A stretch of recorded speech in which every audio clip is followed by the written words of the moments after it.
오늘 소개할 채무자는 채무가 1억 9천만 원 정도 있으셨고 재산은 거의 없었습니다. 소득은 280만 원 정도였으니까 자녀는 이미 성인이었고요. 그리고 채무 발생 이유는 생활비, 병원비 뭐 이런 것들이었습니다.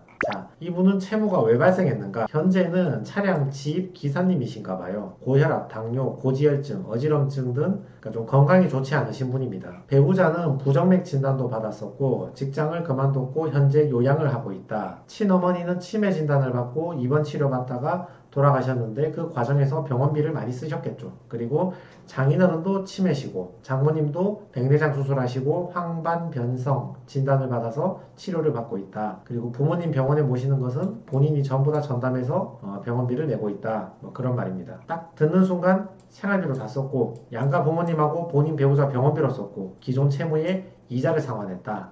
딱 듣자마자 이거 좋은 결과 나오겠다. 정말 필수적인 채무들이잖아요. 그래서 좋은 결과가 예상된다. 딱 감이 오는 거죠. 배우자하고 부양가족이란 무엇인가? 개인회생에서 변제금을 산정하는 방식은 어떤 사람이 월급이 250만 원이면 본인 1인 생계비, 그 사람이 한 달 동안 먹고 살 수 있는 최소한의 비용 120만 원 빼고 남는 돈, 이걸 법원에 갖다 주는 겁니다. 이게 변제금이 되는 거고 이 120만 원 뺀 거, 이걸 가지고 한 달 동안 먹고 사는 겁니다. 근데 사람이 2명이면 이 비용도 늘어나야겠죠. 그래서 월급이 250만 원인데 결혼해서 배우자가 있다면 본인, 배우자 합쳐서 2명치의 생계비 200만 원을 빼고 남는 50만 원만 법원에 변제금으로 납부하게 됩니다. 따라서 부양가족이 많을수록 변제금은 내려가게 되니까 채무자들의 부담은 줄어들게 되겠죠. 미혼은 130만 원 내야 되는데 배우자가 있으면 50만 원 내게 되니까 부양가족이 있으면 변제금 부담이 많이 내려가게 되는 것이죠. 근데 채권자는 반대로 생각할 거 아니에요. 채무자가 변제금 적게 내려고 배우자, 부모님, 자녀, 장인, 장모, 사돈의 8촌 다 집어넣어서 변제금 확 낮춰버리면 채권자 생각은 아니 배우자는 이미 성인인데 자기 밥값은 자기가 벌어서 내면 되지, 적당히 탕감을 해야지, 내가 저 배우자 때문에 변제금을 줄여야 되나, 이렇게 반대를 하겠죠. 여기에 대해서 변호사는 채권자한테 진짜 죄송한데 우리 배우자가 지금 나이도 많고 취업도 안 되고 건강도 안 좋고 돈도 못 버니까 변제금 산정할 때 우리 배우자를 고려해서 변제금을 좀 낮추어 주셔야 됩니다. 이렇게 법원을 설득하는 겁니다. 자, 배우자를 부양가족으로 인정해 줄 것인가? 여기에 대해서 법원의 기준이 있는데 종래 실무상으로는 배우자를 부양가족으로 인정하는 것에 적극적인 편이 아니었다.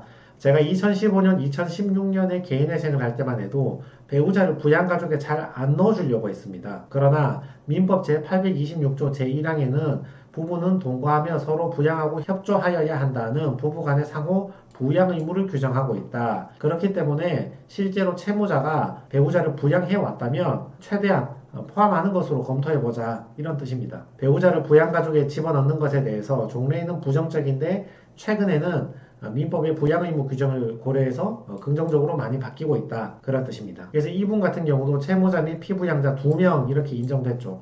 배우자분도 몸이 아프다 했잖아요. 그래서 본인 밥값뿐만 아니라 배우자 밥값까지 포함해서 비용으로 싹 빼서 변제금을 그만큼 더 낮출 수 있었던 거죠. 자, 근데 아까 이 집에 병원비 쓰는 사람들이 많다 했잖아요. 본인도 병원비 써야 되고 배우자도 쓰고 장인 장모님도 병원비 쓰고 그러면 이 병원비를 이유로 변제금을 더 낮출 수도 있는가? 어떤 사람이 월급이 180만 원인데 자기의 1인 생계비 120만 원을 제외하면 매월 60만 원의 변제금을 내게 되잖아요. 근데 그 사람이 만약에 아파서 매달 병원비를 쓴다고 가정하면 월급 180만 원에서 1인 생계비, 밥 먹고 사는 비용 120만 원 빼고 추가로 내 들어가는 병원비 40만 원 더 빼서 변제금 20만 원만 내겠다. 병원비를 고려해서 변제금을 더 낮출 수 있는가? 뭐 이런 얘기인 거죠. 월급에서 생계비를 빼고 추가적으로 더 생계비를 빼서 변제금을 낮출 수 있는가? 추가적으로 더 빼는 생계비라고 해서 추가 생계비라고 하는데, 예를 들어서 병원비 고려해서, 월세 고려해서, 교육비 고려해서 변제금을 더 낮추어 달라, 그런 말입니다. 법원에서는 추가 생계비에 대해서 원칙적으로 그런 추가 생계비가 왜 필요한지에 대해서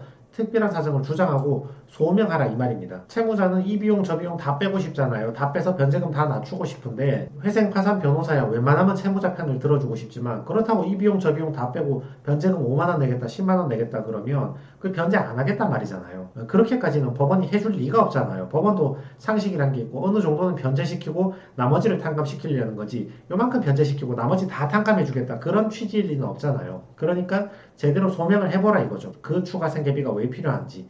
추가 생계비의 종류에는 주거비, 의료비, 양육비 이런 게 들어간다. 자, 법원은 물어봅니다. 병원비가 왜 필요합니까? 소명 한번 해보세요. 그럼 변호사는 제출하는 거죠. 고혈압도 있고 당뇨도 있고 허리 디스크도 있고. 그래서 제가 병원 진단서까지 싹 다 첨부해가지고 다 제출하니까 요거 보시면 이분이 진짜 아프니까 병원비가 많이 들어가신다는 걸 알 수 있을 겁니다. 고려해서 변제금 낮춰주세요. 이렇게 주장하는 겁니다. 그럼 여기 보시면 추가 생계비로 월 40만원으로 수정하시기 바랍니다. 이렇게 나와 있죠.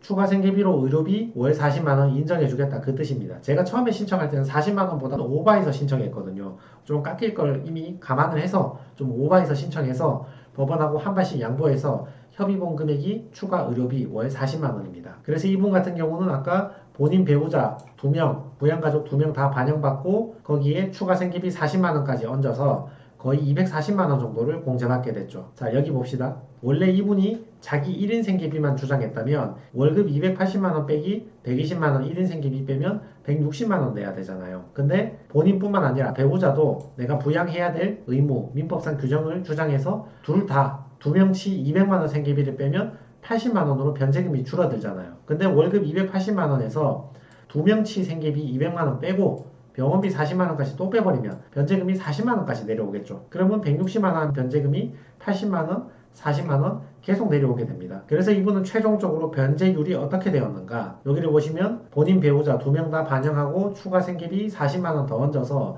279만원에서 236만원 정도 빼니까 월 43만원 정도 변제하게 되었습니다. 이걸 36회 변제하니까 월 40만원 3년 내봤자 돈이 얼마 안 되거든요. 이분도 1,500만원 정도밖에 안 됐어요. 채무가 1억 9천인데 1,500만원 정도 변제하고 나머지는 다 탕감받게 된 거죠. 그러니까 최종 변제율이 원금의 8%를 변제하고 원금의 92%는 탕감을 받게 된 거고 이자는 100% 전부 다 탕감을 받게 된 것입니다. 자, 그래서 이렇게 변제율 8% 이렇게 낮게 나오는 사건, 변제 조금만 하고 끝나는 사건들, 이런 사건들은 어떤 특징이 있는가? 방금 보셨겠지만 채무 발생 경위가 단순하고 건전합니다. 생활비로 썼다거나 아니면 그 기존에 채무 발생한 거 이자 내고 돌려막고 대출 수수료 내고 병원비로 다 썼다. 내 거든 가족 거든 간에. 그리고 자녀들 교육비로 썼다. 이렇게 필수적인 생활비로 단순하고 건전하게 썼다. 이런 사유가 대부분입니다. 두 번째는 비용이 많습니다. 배우자도 있고 자녀도 있고 부모님도 있고 가족 중에 누가 병원도 가고 이 비용 저 비용 쓸 게 많습니다. 그래서 예를 들어서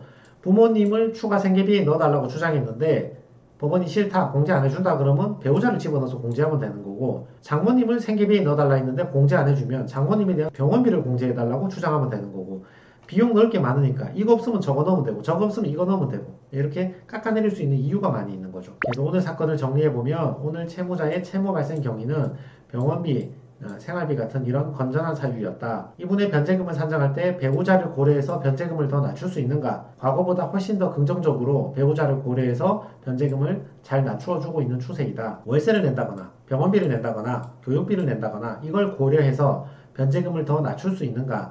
이것을 보고 추가 생계비라고 하는데 이건 특별한 사정을 소명을 해야지 반영해서 변제금을 낮추어 준다. 이분처럼 변제금이 8% 이렇게 낮게 나오는 사람들은 어떤 특징이 있는가? 채무 발생 경위가 단순하고 건전하고 그리고 비용으로 넣을 게 많은 사람들이다. 자, 그래서 가족들의 병원비나 생활비 그리고 기존 채무의 이자를 상환한다고 채무가 많이 늘어나신 분들, 배우자가 소득이 없어서 저 사람을 내 부양가족으로 넣어서 변제금을 낮춰야 되는 사람들, 병원비가 특별히 더 들어가는 사람들, 이런 분들에게 오늘 영상이 도움이 되었으면 좋겠습니다. 네, 이상입니다.